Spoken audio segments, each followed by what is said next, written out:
ലോകകപ്പ് ഫുട്ബോൾ പടിവാതിൽക്കലെത്തി നിൽക്കെ എതിരാളികൾക്ക് ശക്തമായ മുന്നറിയിപ്പ് നൽകിക്കൊണ്ട് ബ്രസീലിന്റെ വമ്പൻ വിജയം. റിയോ ഡി ജനീറോയിലെ ചരിത്രപ്രസിദ്ധമായ മാരക്കാന സ്റ്റേഡിയത്തിൽ നടന്ന ആവേശകരമായ അന്താരാഷ്ട്ര സൗഹൃദ മത്സരത്തിൽ പാനമയെ 2-നെതിരെ 6 ഗോളുകൾക്കാണ് കാനറികൾ തകർത്തുവിട്ടത്.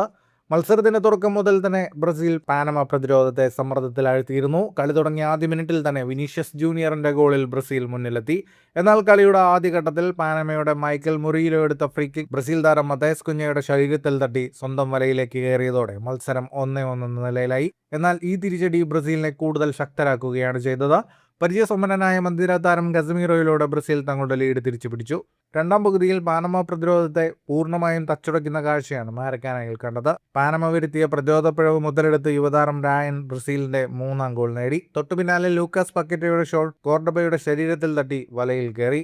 ലഭിച്ച പെനാൽറ്റി കൃത്യമായി ലക്ഷ്യത്തിലെത്തിച്ച് ഇഗോർ തിയാഗോ സ്കോർ ഉയർത്തി.